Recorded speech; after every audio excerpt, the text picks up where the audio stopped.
Paalang araw sa ating lahat. Nandito kami kanina ni Kyong sa cemetery. Kung ako ngayon si Kyong. Harap mo sa yung camera. Yun. Magano kami. Trabaho. Si PJ magdagkot, ako magtrabaho. Naglilis kami ng ganang nicho. Panton. Panton na pre. Panton. Herb. Panton yan.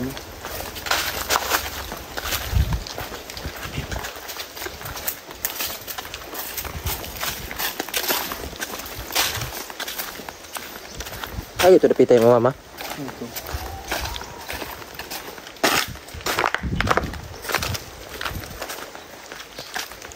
Ikutan mo ito. Ano na lang. Okasyon ba? Kaya na naman tayo. Andito na lang din tayo. Bakit hindi pa natin pagtirikan. Diamante. Hindi ako ng kandila na dalawa. Asa yung mama? Okay, ito lang. Hindi kandila. Bueno. Bakit butas yung kabila? Hinuka yung butas. Nilipat. Yun yung pag butas. Ba, i-transfer na ang buto sa kamag-anak para malapit sa kanila. Hindi pala yun May pa ano pa doon May tawag dito. Ang kanyang birthday ni yun ngayon, Rogel. Birthday ngayon ni Rogel? Birthday ni Rogel ngayon. Birthday ni Rogel. 9 years old na si Rogel. May regalo kami sa kanya ba? Ibigay niya. Yung bisikleta. Bisikleta? Hindi niya alam na may bisikleta siya. Hindi namin pinalam. Kaya hindi namin pinapasok sa school. Ibibigay namin ngayon.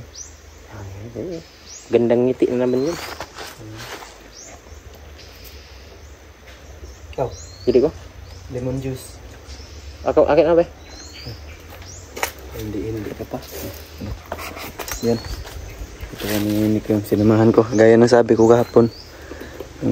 Nasa bundok kami. Magpunta kami ngayon. So, tapos na pala to yung natin, trabaho. Bukas may trabaho. Nag-ano na tayo. Araw-araw dito mga idol na may katrabaho sa akin. Hindi pa ako natapos sa isang area. May ng booking. Naghihintay na namang trabaho. Ayos yun. Walang tigil na trabaho. Walang tigil pero muntik na ako mamatay dun sa kabila. Bakit? Muntik na ako mahulog sa niyog. May income na binigay si Kyong sa akin. Ito. May binigyan ako ni Kyong ng Kulang pa yan? Hindi, sapat na to. Yan yung kinita namin doon sa niyog. Yan, ito, pirang marangal to. Kaya natin to, ilalagay natin sa bili natin ng ulam. May pang ulam na. Ito is to. Magkano to, Kyong? 400. Binigay lang ni Kyong sa bulsak. May manok na pula puti dun sa lubong. Ribing ba? Ugis. Di kaya si San Pedro yan? May ugis. Puti lahat. Pati yung paa. Puti. Yan. Manok ng San Pedro. Ang purpose yung Kyong? Yung itak mo, Kyong.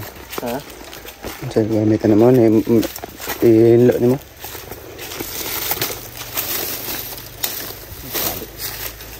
Karet.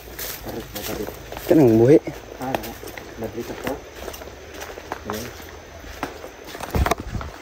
May bahay pala din malapit. Dito ito dapita pre. Dito tamang magkaan, may karet.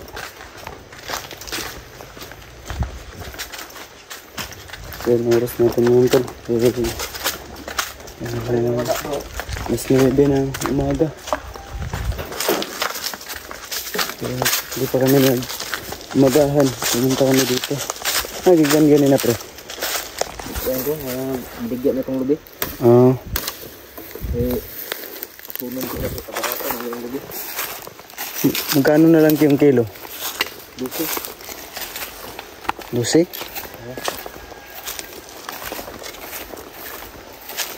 So mamaya tol, abangan niyo po yung bibigay natin yung kay Rogel. Bibigyan natin yung regalo natin na bisikleta.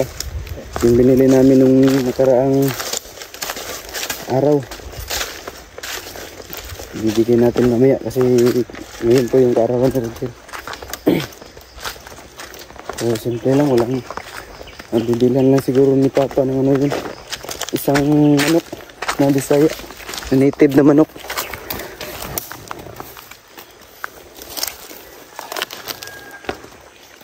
Mana yung stepfather naman sa ano pre. Picture mo muna pre. Ha? Doon na tayo may video ba? Picture mo muna. Yeah. Picture mo muna. Ano no? Ito. Yung ano ba? Pangalan? Hindi, yung buong paligid. Yan yung stepfather mo Kyong. Kyong? Yung stepfather mo yan? Oo. Dati? Itong nililinisan ni Kyong is ano to no? Stepfather niya dati. Yung bumuhay sa akin dati. Nagpapaaral sa'yo? Papaaral sa akin.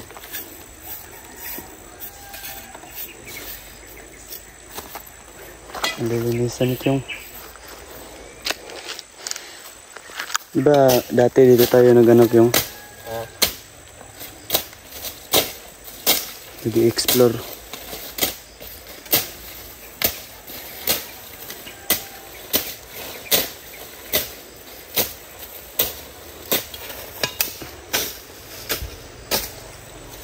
Sobrang gubat ng ano naman dito. Public cemetery rin pre no? Oo. Public. Sobrang gubat, maraming malaking punong kahoy. Iba sa ano ba, yung private. Yung private, parang ano lang, plain lang. Wala kang makikita ni isang ano, punong kahoy. Ang makikita mo is, ganyan no, yung pag private, ganyan no, yung tawag niya pre, lapida. Lapida lang. Lapida lang yung nakalitaw sa lupa. Tsaka sobrang patag. Pang mayayaman yung private pre no. Mayaman na yan. Minsan mo ba yung tapad na? Papa niya. Momoy? Sindi na no? Yan.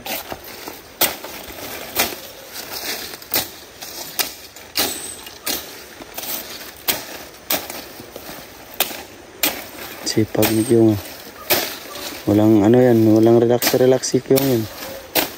Kada araw, bawat kada araw nagtatrabaho.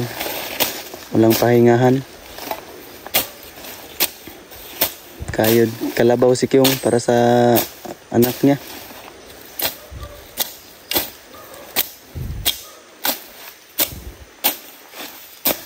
Anong mapapayo mo sa akin, Kyong? Ha? Huwag mo na mag-asawa? Ako? Bakit? Mas maganda yung bago ka mag-asawa, mayroon kang magandang trabaho. Yung ano ba no, settle? Oh. Settle muna bago mag-asawa.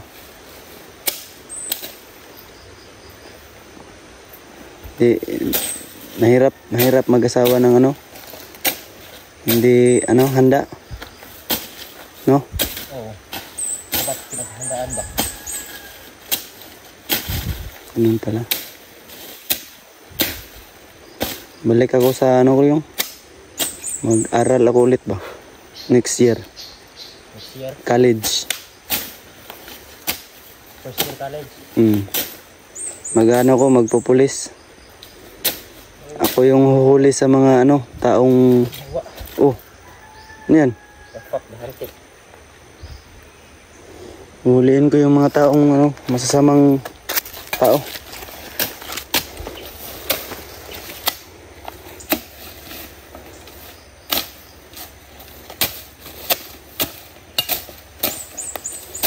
Ang tawag ito ng bulak. Ito talaga yung bulaklak na ba? Nilalagay pag may patay. Pinatanim.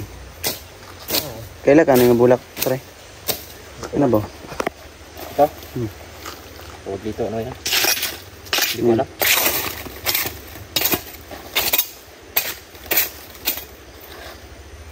Hinluan, may dire na eh.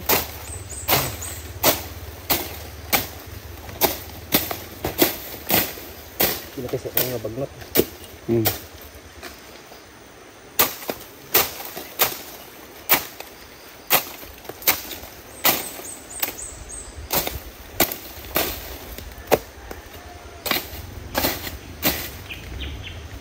Hindi kasi ako nakasindig dito dati. Hmm. Yun. Hindi ka naka ano? Ano? Nakapunta ng ano nung Holy Week. Oo. Holy Week ba yung ano kalag-kalag? Ano natin? Ano sa Tagalog kalag-kalag pre? Spirit. Spirito. Tagalog ba? Tagalog? Hmm. Ko alam. Hindi mo rin alam. Holy Week. Holy Week. Basta sa atin kalag-kalag. Baka holy shit. Hindi, bero lang. Bero lang yun. Maraming ano dito, pako. Hmm? Pako. Pak.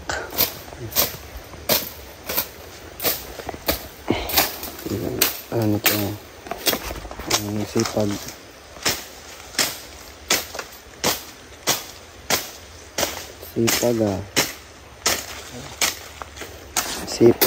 Sipag yarn. Dagan ito. Hindi pa tayo nakabot sa dulo.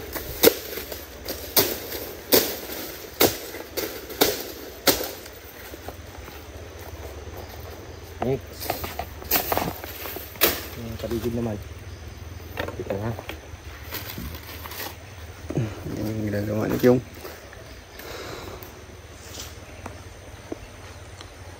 Watcher lang ako dito ni Kyung. Sumama tayo. Para may kasama si Kyung.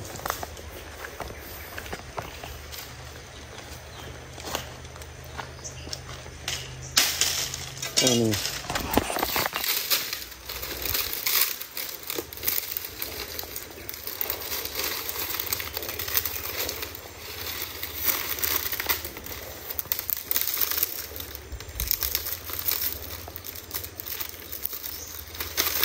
Saan mo na Kyung?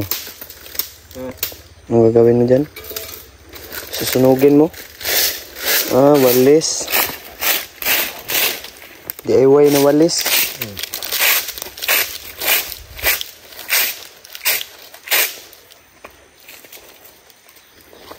Imbis na linisan, mas lalong kumalat.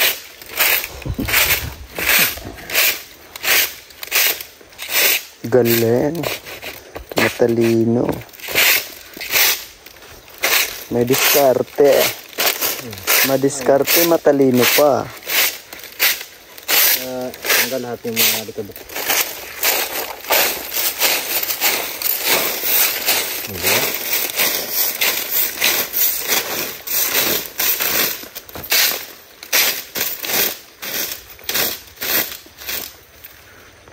Wow. Mas napabilis yung trabaho. Talino. Excuse me po. Diba? Mas yung paligid. Ganun mo lang.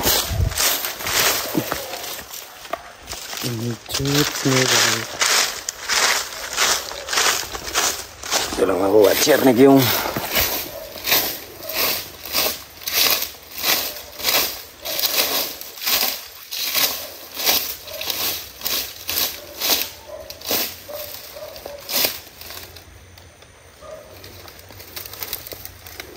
hindi na na.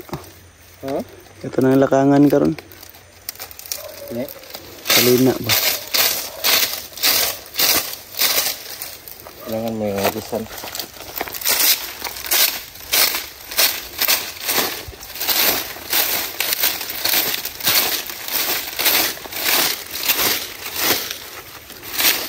Diyan mo, sindihan mo yun sa ano, sa mga damo.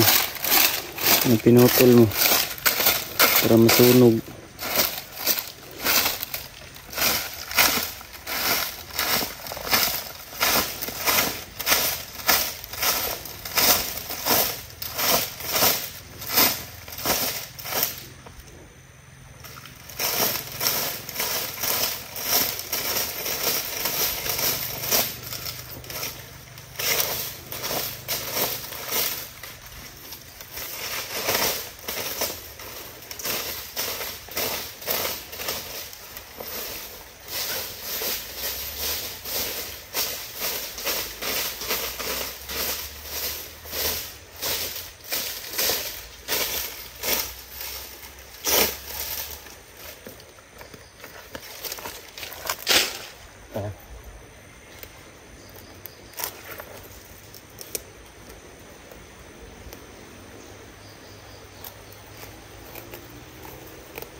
Okay. Tinik. Tinik. Tinik.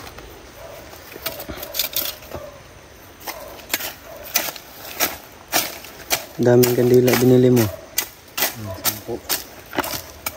10 kandila. Ibali ano? Bumawi ka sa ano mo? Kamama kasi yung iba. Sa mga araw na hindi ka pumunta. Kamama kasi yung iba. Mama niya. Yung mama niya yung ano? Iba. Yung kandila. Ito po kasi ano, pangalawang ano ni Kyung, pangalawang tatay, kumbaga stepfather ni Kyung. Dahil maghiwalay si papa niya at mama niya, may bagong nakakasama yung mama niya. Kaya ito yung kinalakihan mo na tumayong papa sa Kyung. Oh. Ito yung ano, yung tumayong tatay ni Kyung.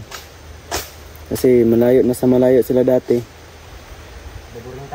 Davao Oriental sa kanila.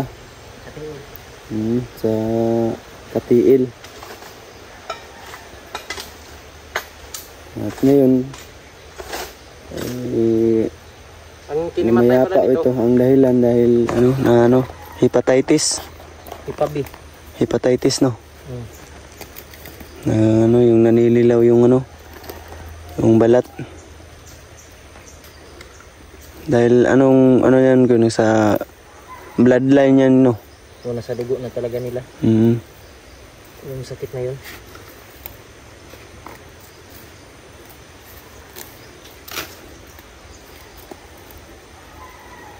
Tirik mo na yung kandila yung. Tirik mo yung kandila.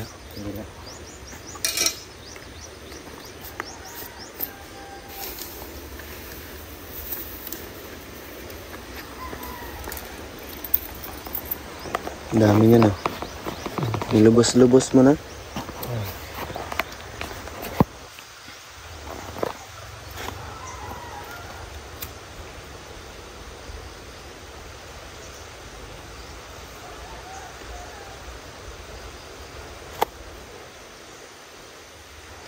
Pwede mo na hindi patayuin yan kang. Pwede mo na hindi patayuin. Patayo ko to? Ipahigda lang nino.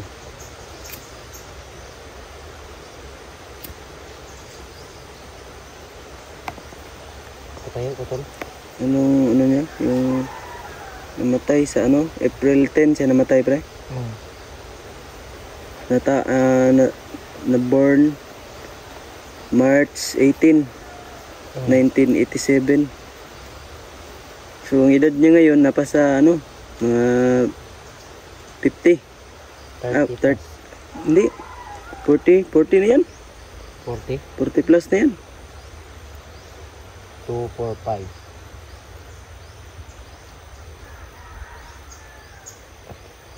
Junior pala yan Si Eduardo D. Punay Junior. Junior pala yan.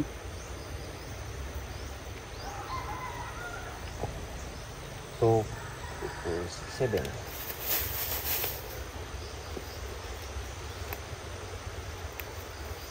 Yung tatlo. Dito yung tatlo. Diyan sa kabila. Yung tatlo. Ibig sabihin yan, I miss you. Kasi tatlo. Okay.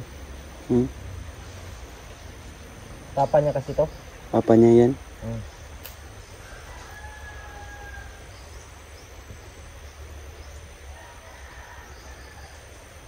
Hindi ito si Momoy. Isang na. Yung tunay talaga niyang papa. Eduardo din yung pangalan.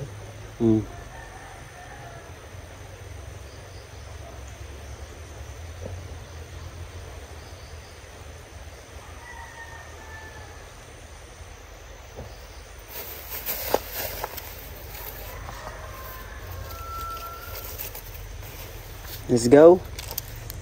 Picture mo muna pre. Yung yan. Alis na po kami ni Kyung. Uuwi na po kami. Hanggang dito lang po yung video natin. Kung umabot naman po sa video ito ay huwag kalimutan tol. like, share, subscribe. Lagi po kayong updated anytime na mayroon tayong bagong upload na video. So yun po. Kami yung uuwi at mananghalian. Tanghalian na pala ngayon. So yun tol, salamat po sa panonood ng video namin. At God bless us all at advance Merry Christmas sa ating lahat. Sana'y maligaya po ang Pasko natin sa paparating. Bye bye po.